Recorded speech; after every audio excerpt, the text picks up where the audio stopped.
ఈరోజు వరంగల్ పట్టణంలో national political justice front ఆధ్వర్యంలో అన్ని వర్గాలకు సంబంధించినటువంటి ముఖ్య నాయకులు అదేవిధంగా కార్యకర్తలను కలవటానికి ఈరోజు ఇక్కడికి రావటం జరిగింది. ముఖ్యంగా ఈ వరంగల్ పాత జిల్లా ఏదైతే ఉందో ఆ జిల్లాలో మళ్ళీ అన్ని నియోజకవర్గాల్లో కూడా మరి బడుగు బలహీన వర్గాలను ముఖ్యంగా ఎవరి జనాభా ప్రకారం వాళ్ళకు రాజ్యాధికారంలో పంపిణీ జరగాలి, వాటా ఇవ్వాలి. ఎమ్మెల్యే ఎంపీ సీట్లలో జనాభా ప్రకారం అందరికీ కూడా మరి వాటాలు అందించాలనే ప్రధానమైనటువంటి లక్ష్యంతో ఈరోజు మరి రాష్ట్ర వ్యాప్తంగా కూడా ఒక ఉద్యమ కార్యక్రమాన్ని ప్రారంభించాం. త్వరలోనే నియోజకవర్గాల వారి సమావేశాలను నిర్వహిస్తూ ఈ రాష్ట్రంలో రానున్న 2028లో జరగబోయే అసెంబ్లీ ఎన్నికలకు మరి రాష్ట్రంలో ఒక థర్డ్ ఫ్రంట్ బీజేపీ అదేవిధంగా బీఆర్ఎస్ కాంగ్రెస్ ఈ 3 పార్టీలకు ప్రత్యామ్నాయంగా ఎవరి జనాభా ప్రకారం వాళ్లకు వాటా ఇవ్వాలనే ఉద్దేశంతో అన్ని వర్గాలకు ఈవెన్ బ్రాహ్మణ, వైశ్య, రెడ్డి, కమ్మ, వెలమ, బీసీ, ఎస్సీ, ఎస్టీ అన్ని వర్గాలకు ఎవరి జనాభా ప్రకారం వాళ్లకు అసెంబ్లీలో వాటా లభించాల్సిందే. ఎప్పుడు ఒకే వర్గం ఒకే కులం వాళ్ళు అధికారాన్ని పొందటం, ముఖ్యమంత్రులను పొందటము, మంత్రి పదవులను పొందటము అనేది ప్రజాస్వామ్యానికి హానికరం.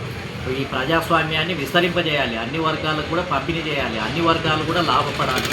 ప్రజాస్వామ్యం కోసమే మేము పోరాటం చేస్తున్నాం, సమానత్వం కోసమే పోరాటం చేస్తున్నాం. అదేవిధంగా పొలిటికల్ జస్టిసే రావాల్సినటువంటి అవసరం ఉంది. ముఖ్యంగా బీసీలలో మరి రజక, నాయ బ్రాహ్మణ, కమ్మరి, కుమ్మరి, వడ్రంగి, ఒడ్డెర ఇలాంటి 60-70 కులాలకు అసలు అసెంబ్లీలోకే ఎంటర్ కానటువంటి పరిస్థితి ఉంది. వాళ్ళకి అసలు పొలిటికల్ జస్టిసే లేదు. సామాజిక న్యాయం అయితే అన్ని రోడ్లలో తిరుగుతున్నాం, హోటళ్లలో తిరుగుతున్నాం, ఒకరి పెళ్లిలకు ఒకరు పోతున్నాం, కానీ అసెంబ్లీలకు ప్రవేశం లేనటువంటి పరిస్థితి ఉంది. ఈరోజు సెక్రటేరియట్కు ప్రవేశం లేదు, ఐఏఎస్ ఐపీఎస్ ఆఫీసర్లలో ప్రవేశం లేదు. ఎమ్మెల్యే టికెట్లు ఇవ్వటం ముఖ్యమంత్రులు అయిన కులాలే ముఖ్యమంత్రులు అవుతూ ఉన్నారు, మంత్రులు అయిన కులాలే మంత్రి పదవులు తీసుకుంటున్నారు, నామినేటెడ్ పదవులన్నీ వాళ్ళే పంపిణీ చేసుకుంటున్నారు. కాబట్టి ఇటువంటి పరిస్థితిని తొలగించి అసమానతలను తొలగించి సమానత్వాన్ని కోసమే మేము పోరాటం చేస్తున్నాం.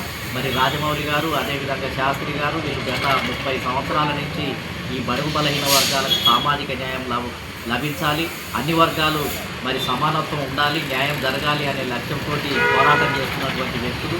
మళ్ళీ ఈ జిల్లాలో మరి వరంగల్ జిల్లా తెలంగాణ ఉద్యమానికి కూడా గుండెకాయగా ఉంది. పొలిటికల్ జస్టిస్ కోసం జరిగే ఉద్యమానికి కూడా వరంగల్ జిల్లా గుండెకాయగా మార్చాల్సినటువంటి అవసరం ఉంది. ఇప్పుడు మిగిలింది పొలిటికల్ జస్టిస్ను సాధించడమే. అన్ని ఉద్యమాలు అయిపోయినాయి, తెలంగాణ ఉద్యమం అయిపోయింది, మరి తెలుగు ప్రజల ఆత్మగౌరవ ఉద్యమం అయిపోయింది. కాబట్టి ఇప్పుడు బీసీలు ఈరోజు రాజకీయ బానిసలుగా ఉన్నారు. వాళ్లకు జనాభా ప్రాతిపదికన మరి ఎమ్మెల్యే ఎంపీ సీట్లు పంపిణీ చేసి ముఖ్యంగా యాదవ, గౌడ, పద్మశాలి, ముదిరాజు, మున్నూరు కాపు ఇలాంటి కులాలు విస్తారంగా ఉన్నాయి. 30-40 వేలు ఉన్నారు ఒక్కొక్క నియోజకవర్గంలో, కానీ ఎమ్మెల్యేలుగా గెలిచే పరిస్థితి లేదు. 3-4% ఉన్న కులాలే ఎమ్మెల్యేలుగా గెలుస్తున్నటువంటి పరిస్థితి కొనసాగుతుంది.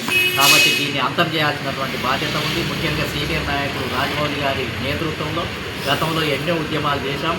మళ్ళీ వారి నాయకత్వంలో, శాస్త్రి గారి నాయకత్వంలో మరి పొలిటికల్ జస్టిస్ అనే ఉద్యమం, ధర్మ సంస్థాపన జరగాలి. ఈ దేశంలో ఈ రాష్ట్రంలో ధర్మ సంస్థాపన జరగాల్సిందే, అన్ని వర్గాలు లాభపడాల్సిందే, ఒక వర్గం ఒక కులం యొక్క పెత్తనాన్ని అంతం చేయాల్సిందే, అన్యాయాన్ని అంతం చేయాల్సిందే. దానికోసమే మళ్ళీ మేము కంకణం కట్టుకుంటాము అని చెప్పి తెలియజేస్తూ మరి ఈరోజు ఇక్కడ కలిసినటువంటి కార్యకర్తలకు, నాయకులందరికీ కూడా కృతజ్ఞతలు తెలియజేస్తూ సెలవు తీసుకుంటున్నాను. జై పూలే, జై భీమ్, జై భారత్.